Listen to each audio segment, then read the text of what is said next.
अस्सलाम वालेकुम दोस्तों, कैसे हैं आप सब लोग। उम्मीद करती हूँ खैर खैरियत से होंगे। सपना को जब मैं देखती हूँ, सपना स्नैपी गर्ल्स बाय सपना को, तो मुझे ख्याल आता है कि शोहर पति हस्बैंड कितना अहम होता है। अगर वो हो सर का ताज सलामत हो तो ही घर में ससुराल में उसकी इज़्ज़त होती है। अगर पति जालिम हो, मारपीट करता हो, कोई इज़्ज़त नहीं देता हो, तब भी उस लड़की की, चाहे वो कितनी खुसूसियत वाली हो, चाहे कितना जहेज़ लेकर आई हो, तालीम वाली भी हो, तब भी उसकी कोई वैल्यू नहीं रहती। और जब उसका पति डेथ हो जाए, उसकी वो ना रहे इस दुनिया में, तब भी उसकी वैल्यू टके की नहीं रहती है और लोग उससे अपनी जान छुड़ाना चाहते हैं। चाहे कि वो पोता पोती हो उसने दिए हों, चाहे कि कितनी खिदमत की हो, कितनी अच्छी हो, सुगढ़ हो, प्यारी हो, तो लेकिन उसकी कोई वैल्यू नहीं रहती है। और जहाँ तक सपना का सवाल है, तो उसने तो अपने दो हस्बैंड खोए हैं। ठीक है, सूरज जी ने उसके साथ कभी कभार लड़ाई भी की होगी, और जो राजवीर साहब थे उनके हस्बैंड, वो बहुत अच्छे पति है रहे, सब कुछ सही। लेकिन जब चले गए वो इस दुनिया से, तो कौन सा घर, क्या फार्म हाउस, क्या ज़मीनें, क्या खेत खलियान, सभी से हो गई सपना पराई। और सबके ऊपर हो गया माँ बाप का हक। बिल्कुल ठीक है, माँ बाप का हक होना भी चाहिए। उन्होंने बच्चे पैदा किए थे, उन्हें पढ़ाया था, उन्हें इस काबिल बनाया था कि वो अपने चैनल्स भी चलाते थे, ज़िंदगी की गाड़ी को चलाते थे। वो बेशक कि वो माँ बाप हैं, उनका हक अव्वल है। लेकिन ये कैसे हो सकता है कि उसकी उन बेटों की जो बीवी हो और उसके जो बच्चे हों, वो कुछ हक ना रखते हों? ऐसा तो नहीं हो सकता ना। अगर कि कुछ इख्तलाफात हो गए, जो कि होते हैं ससुराल में, तो वैसे भी पति भी होता है, तब भी कुछ ना कुछ खटपट तो चलती है। इंसान के मिजाज नहीं मिल रहे होते, लेकिन क्योंकि सब एक दूसरे से रिश्ते में जुड़े होते हैं, तो इंसान कुछ भी कर करा के रहता है। बहन भाइयों में भी तो हो जाती है ना खटपट, फिर वो साथ हो जाते हैं। तो फिर सास बहू का रिश्ता हो या नंद भावच का हो, तो वो इसी तरीके से चलता रहता है, खटपट के साथ ही। तो ठीक है, अगर कोई खटपट भी हुई थी, तो सास ससुर बड़े थे, समझदार थे, वो उसको एक अलग घर में शिफ्ट कर सकते थे। अगर वो या के गलत तो बर्दाश्त नहीं कर पा रहे थे, या सपना की तरफ से कोई ऊंच नीच थी, तो क्या ये अच्छा नहीं हो सकता था कि उनको, जो इनका एक और घर है, उसमें शिफ्ट करवा देते और खुद यहाँ रहते ही थे अपने घर में, तो वो आराम से रह सकते थे। कोई गरीब तो थे नहीं कि उनको किसी मेड की मतलब वो अफोर्ड नहीं कर सकते थे। वो मेड भी अफोर्ड कर सकते थे, रख सकते थे अपने खिदमत गुजारी के लिए, खाना पकाने के लिए, साफ़ सफाई के लिए मेड रख सकते थे। और क्यों नहीं रख पाते? और मैं कहती हूँ, क्यों उनको सपना कुछ बोल पाती? ऐसा नहीं होता। मिलजुल के अपने घर में कोई काम करते, तो इस वक्त दुनिया में तमाशा नहीं बन रहा होता। अब ये है कि तमाशे की कैफियत है, जिसे हम वाईटी पे कंट्रोवर्सी कहते हैं, तो कंट्रोवर्सी चल रही है। एक होती थी उनके ख़ानदान में अंशु। अंशु के लिए कहा जा रहा है कि जब वो ये उन्हीं की उन्होंने दिखाया आज की लाइव में, सपना ने। उनके एक मौसा जी हैं, जो कि लाजिम बात है ससुराली रिश्तेदार लगते हैं, और उन्होंने ही ये बात कही है किसी के कमेंट्स के जवाब में, कि अंशु जो थी 2 महीने की थी, तो उसके माँ बाप से लेकर ये लेकर आ गए थे अपने घर में। तो सपना ने यही सवाल उठाया, और वो ठीक उठाया, कि 2 महीने की बच्ची को माँ बाप से दूर क्यों कर दिया गया था, क्यों माँ के पास नहीं छोड़ा था? हम तो अपने बच्चों को नहीं छोड़ते हैं, 2 बेटियां हैं, फिर भी नहीं छोड़ते। और अंशु तो अपने माँ बाप की इकलौती बेटी थी, तो फिर कैसे 2 महीने की बच्ची को छोड़ दिया? और उन्हीं के मौसा का कहना है कि जब वो 2 साल की हुई, तो उसको भेज दिया राजवीर के घर पे, क्योंकि राजवीर और जो सूरज साहब थे, वो 2 भाई थे, उनकी कोई बेटी नहीं थी, तो उन्होंने ले ली। और उन्होंने 2 साल की उम्र से, और अब 14 साल हो गए, यानी कि 16 साल की वो लड़की कहला रही है अंशु। इस उम्र तक में उसको अपने पास रखा, उसको पढ़ाया, उसको खिलाया पिलाया। लेकिन उनका ये कहना था, उनके मौसा का, मौसी या मौसा जो है उनका, कि अंशु ने खिलाया पिलाया है, अंशु ने चैनल चलाया है, द रूट, यानी कि जो सबसे पहला द रूट चैनल था, जो कि जेरी को डॉगी के पर था। 2 डॉगी थे उनके पास, एक का नाम जेरी, दूसरे का मुझे याद नहीं है। उन दोनों के ऊपर वो बनाया गया था और सूरज ने बनाया था। तो वो लेके चले थे और वो 2000 तकरीबन के 19 की बात है, तब वो चैनल बना था। और ये बच्ची छोटी सी आई तो इनके मौसा का कहना है कि उसने सब कुछ चलाया। तो ये कैसे हो सकता है कि 2 साल की बच्ची सब कुछ चैनल चला रही थी और सूरज जो था वो कुछ नहीं करते थे, और जो फिर सपना आई उनकी ज़िंदगी में वो कुछ नहीं करते थे, राजवीर भी कुछ नहीं करते थे। सब कुछ करता धरता जो थी वो 2 साल की बच्ची जो चल रही थी वो लेके चल रही थी। इनका कहना है कि अभी इनकी शादी को 4 साल तकरीबन हुए हैं, इनकी बच्ची शायद के 4 साल की है सपना की। तो यानी कि आप निकाल दें 10 साल की बच्ची, ये 10 साल की थी जब ये आई है सपना उस घर के अंदर, और वो बच्ची के और आप ज़रा साल को कम कर दें तो एक छोटी सी बच्ची 2 साल की उम्र से, जबकि द रूट चैनल था भी नहीं तब से वो रूट चैनल चला रही है। तो ये अक्ल मानने की इजाज़त कैसे दे सकती है? बिल्कुल सामने की बात है कि ये सब झूठ है। और उस पर मौसा जी कह रहे हैं कि उसका ही हक था द रोड पे, तो द रोड उसके पास है। ये मौसा साहब ने ये बात रखी। जब ये मौसा साहब ने बात रखी, उन्होंने भी अपना एक चैनल बना लिया है व्लॉगिंग वाला। अब उन्होंने जब ये बात रखी तो सपना का यही कहना था, मेरा डिस्कस करना क्या बहुत ज़रूरी था?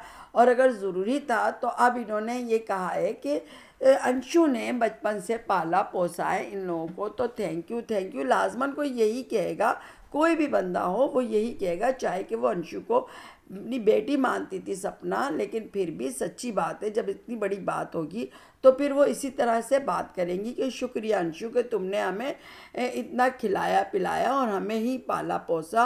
न सूरज साहब कुछ करते थे, न राजवीर, न सपना, न कोई और, करने वाली तो अंशु थी। तो ये बात क्लियर उनके मौसा जी ने कही कि the root channel, the short है और एक द रूट व्लॉगिंग का चैनल है, वो जो है व्लॉगिंग वाला वो भी उनके पास है इस वक्त, अंशु के पास। शॉर्ट तो है ही द रोड का जिस पे वो काम करती है अंशु साहिबा, तो जो है दूसरा जो व्लॉगिंग वाला है वो भी अंशु के पास है। ये बात उनके मौसा जी ने रखी, अंशु के ही मौसा जी हुए यकीनन, और सपना जी के भी। तो सपना जी ने कहा कि हम उसको थैंक यू कहते हैं। फिर सपना जी से सवालात हो रहे थे लाइव में, तो उन्होंने एक सवाल के और भी जवाब दिया कि पहले ये मौसा जी शिवी के मामले पर नहीं बोले, जब लड़ाई हुआ झगड़ा उरूज पड़ता तब ये नहीं बोले, और अब ये आके कहते हैं कि जो शिवी के हस्बैंड ने सपना को गालियाँ दी थी, तो कोई तो बात होगी ना, कोई ऐसे किसी को गाली कैसे दे सकता है? यानी कि जो आपके घर की लड़की थी अब आप उसे नहीं मान रहे सपना को, इसका मतलब साफ सामने आ जाता है। अब अगर कोई कहे कि सपना बदनाम कर रही हैं अपने ससुराल वालों को, तो बिल्कुल झूठ बात होगी और गलत बात होगी और इल्ज़ाम बात होगी, क्योंकि जब उनके ससुराल का ही एक आदमी कह रहा है कि शिवी बेगुनाह है, यानी कि उसका हस्बैंड भी बेगुनाह हो जाता है, गाली देने में उसकी कोई ना कोई जायज़ बात तो होगी ना। यानी सपना ने कुछ गलती की थी तभी उसने गाली दी, तो बजाय इसके कि सपना जो कभी उनकी बहू रह चुकी थी उसका पक्ष लिया जाता, तो वो किसका ले रहे, एक पराई शिवी के हस्बैंड का, यानी कि एक गैर मर्द का, कि उसका तो किसी तौर हक नहीं बनता था वो किसी को भी गाली दे। गाली देने वाला या मारने वाला तो सूरत हाल से बिल्कुल यकसर गलत ही होता है, लेकिन यहाँ मौसा जी उसको दे रहे हैं तरफदारी में, हिमायत में एक राह दे रहे हैं कि वो सही हो सकता है। तो इस बात को भी सपना ने सामने सबूत के साथ रखा। फिर ये हुआ कि लाइव में बार बार व्हाट्सएप पर अंशु मैसेज कर रही थी, तो उस पर सपना ने कहा अंशु मुझे मैसेज मत करो व्हाट्सएप पे, अपना तुम्हारा चैनल है उधर आओ और उधर आके बताओ कि जो चीज़ तुम्हारी क्या बात है। फिर लोग सवालात कर रहे थे। सपना ने यह भी कहा कि बात ये कि अंशु का कोई कसूर नहीं है, मैं उसको अपनी बेटी ज़रूर मानती थी और अब क्या मानूँ, मैं तो बहुत दूर की भाभी हूँ और लाजमन वो अपने वालिदैन के साथ है, वो उनका ही साथ देगी, वो मेरा क्यों देगी, क्योंकि मैं बहुत दूर की भाभी लगती हूँ, मैं नज़दीक की नहीं लगती हूँ। तो वो शिवी के साथ रहे या कुछ हो जो शिवी के साथ खड़ी हुई है, तो उसमें वो मेरा नहीं ले रही है। यकीनन जब उस शिवी को उसने लाइक और कुछ कमेंट्स वगैरह उसके व्लॉग पर किए तभी ये सपना ने बात कही, और सपना हक रखती है इस बात को कहने का, क्योंकि उनका ताल्लुक़ है सपना से, शिवी से नहीं। जब चाहे कैसी भी लड़ाई झगड़ा हुआ था आपको उससे कोई ताल्लुक़ नहीं रखना था, लेकिन आपने रखा। इसका मतलब ये है कि जो सपना कह रही है कि मैं दूर की माँ भाभी लगती हूँ और मेरा क्या ताल्लुक़ है, तो वो सही कह रही हैं। लाज़मन दिल को चोट पहुँचती है, जब दिल को चोट पहुँचती है तो फिर इंसान ऐसे ही बात करता है।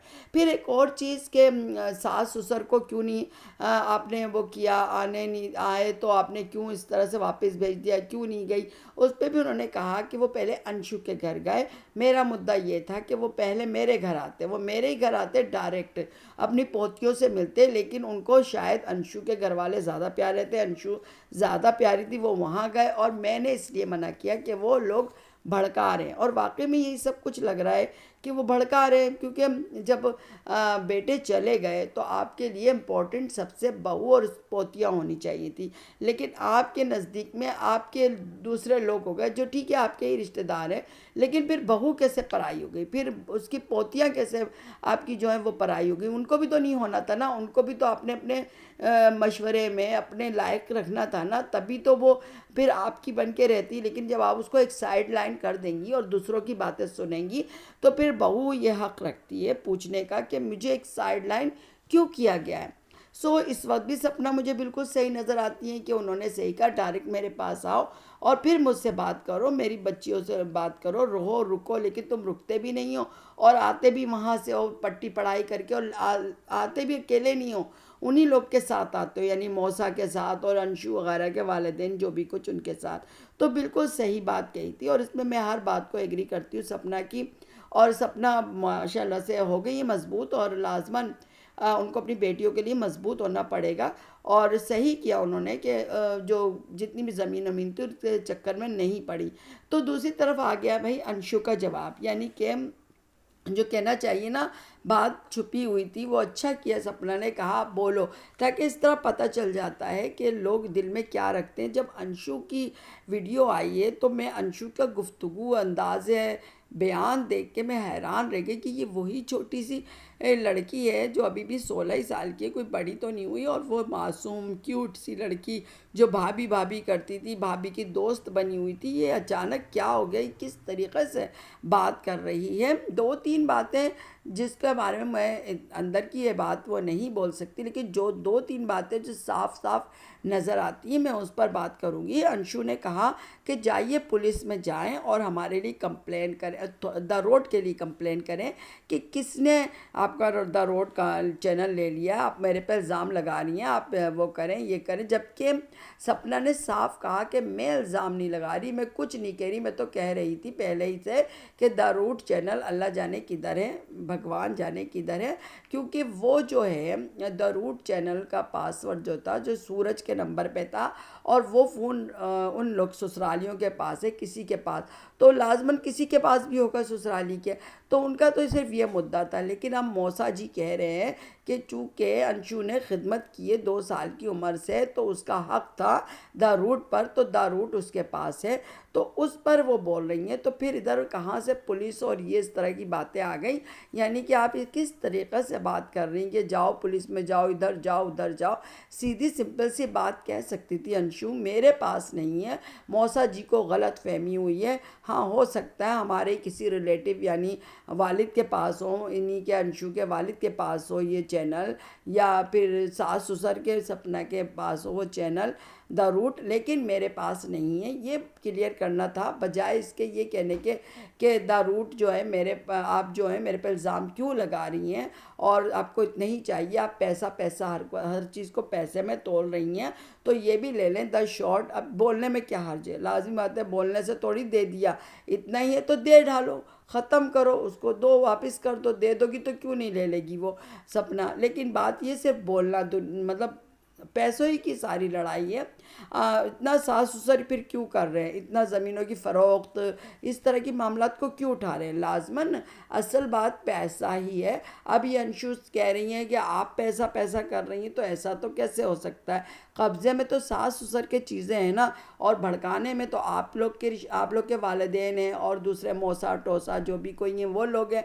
तो फिर ये आप सपना पे कैसे इल्ज़ाम लगा सकती हैं कि सपना जो है पैसों के लिए कर रही हैं? हैं, और अगर वो अपनी कर भी रही हैं तो उनकी बेटी का वो हक है। उनकी 2 बेटियां हैं, सूरज की भी और राजवीर की भी, यानी दोनों भाई की प्रॉपर्टी में उन दोनों बच्चियों का अपने वालिद की, दोनों बाप की, फादर सूरज की बेटी सूरज का और राजवीर की बेटी राजवीर की प्रॉपर्टी में पूरा हक रखती है।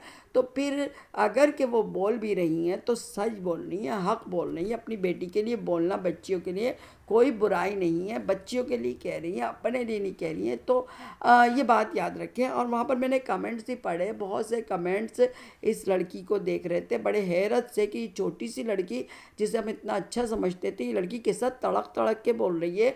ये कह रही है कि आपने खुद मना किया अपने सास ससुर को, वो हमारे घर में थे, जब अम्मी ने फ़ोन किया तो आपने कहा नहीं आने की ज़रूरत नहीं है, आना है तो डायरेक्ट आओ। यानी वही बात जो सपना ने कही थी वही कही, लेकिन ये कह रही थी कि आप छुपा छुपा के आधी आधी अधूरी बात क्यों बोल रही हो।